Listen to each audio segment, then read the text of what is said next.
It almost feels like an endless search, but I believe one has to make a huge deal about seeking help, because you are a big deal. Teachers of Reddit, when can you tell if a student is going through depression or self-loathing? If so, what do you try to do to help? I used to work in schools and I have to say that I always saw the kids I knew needed help as often as I could. They were the kids who didn't have supplies, didn't turn in work, had unreachable parents, were quiet, got bullied, etc. Essentially not thriving. In a year of substituting, the biggest thing I've learned is this. If a student doesn't seem right, they aren't. If you ever think to yourself, huh, that's a strange thing to say. Huh, that's not normal for that age group. It's because it isn't. My first week a 5th grade boy said to me, "You look like my stepdad. I'm a giant burly, bearded man, but you don't seem mean like him. Are you going to stick around?" My heart broke. I excused myself and had the special ed aide look over my class while I went directly to the counselors. Any change in behavior? Usually personal hygiene, attendance, level of interaction. But honestly, as a once extremely suicidal grad student, it was surprising how little people noticed. I showed up for work for barely 4 to 5 hours, I was quite a bit withdrawn, but I also overcompensated. Sometimes I'd make an effort to dress nicely, be more cheerful because I didn't want anyone to see what was really going on. I'd hang around till almost midnight to make up for lost hours. Depressed behavior is often contradictory. There's no one way to predict. Some people withdraw, some people throw themselves into things further in an effort to distract. You are seeing them for a few hours a day, it is hard to tell what's going in their life. That's why any change from baseline is important, doesn't matter which direction it moves in. For me, it didn't end well. I'm still alive and I suppose that's good. I don't know if this belongs here, but I'm going to put it here anyway because it's important in discussions like this. Depression does not mean quiet and reserved.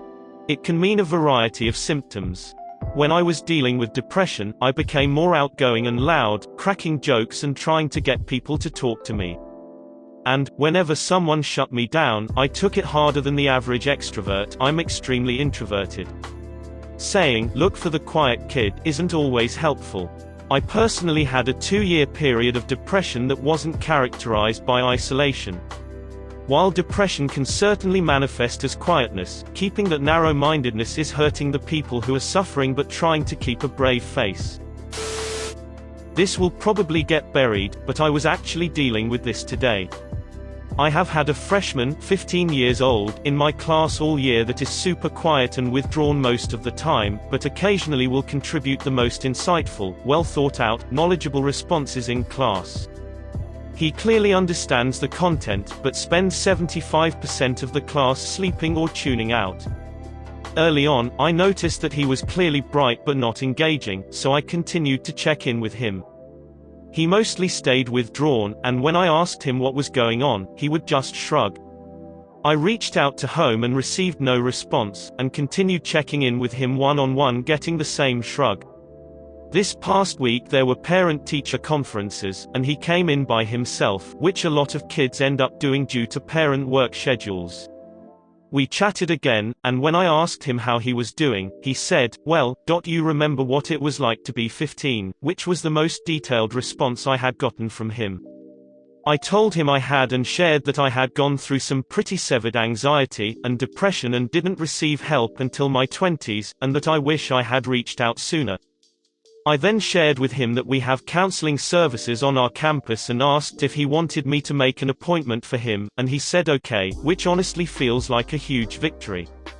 I try to get to know each of my kids, and the biggest way I do that is simply by asking them how they are doing each day. Many simply respond with, "Fine," but occasionally they will offer something more vulnerable. I guess to really respond to your question, I look for what I know and remember, and I try to support them the best I can.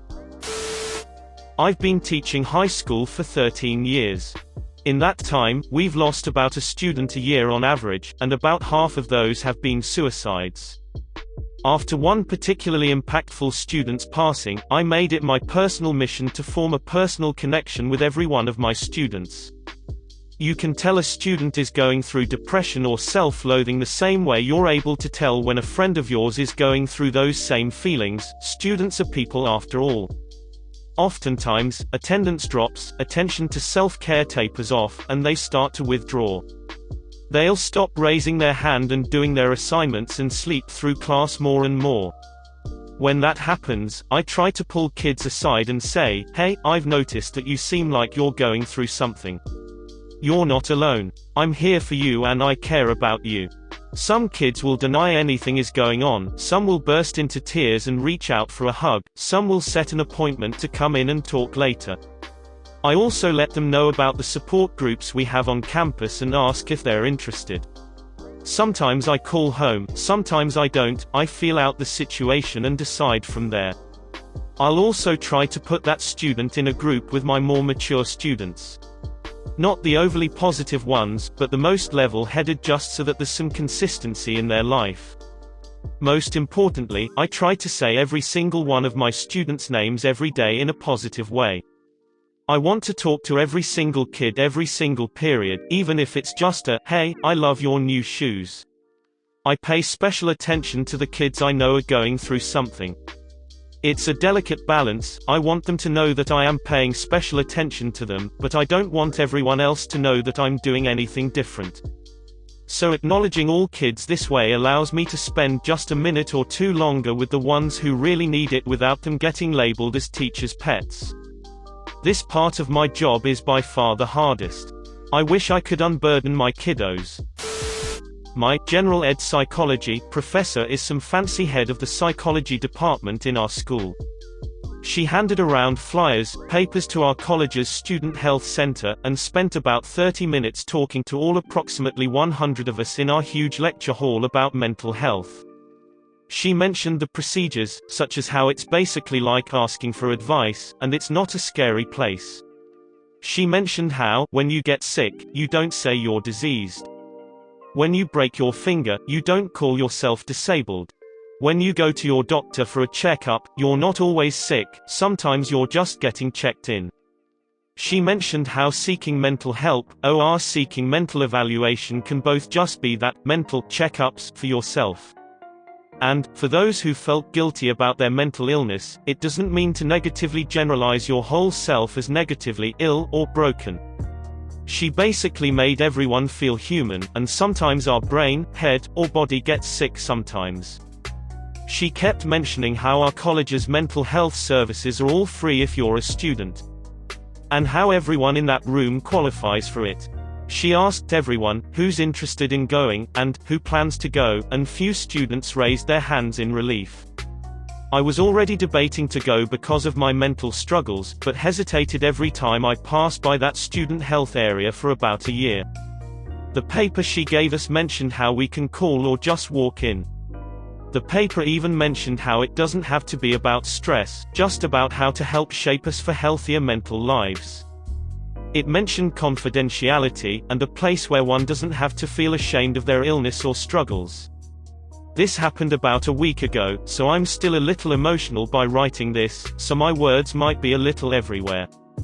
Either way, I'm still too afraid to go to the health building in person, but I have been seeking professional online resources support now.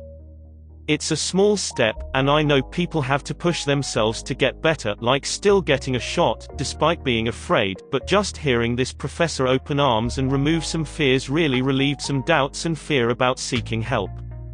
Small edit, she also made a big deal about always asking and seeking for help, despite if it's asking a teacher, manager, boss, parent, friend, etc. until you get help. She said to keep seeking until you get the help you need. I have high respect for her. One thing I would personally add, is to keep note of things that do and don't work. If a parent helping you isn't enough, take note of that. Seek, ask more. If a teacher isn't helping, seek, ask more, possibly a professional. If a specific professional doesn't help, seek a different one, type. It almost feels like an endless search, but I believe one has to make a huge deal about seeking help, because you are a big deal. Like and subscribe for more funny, interesting, and scary r/ask Reddit videos.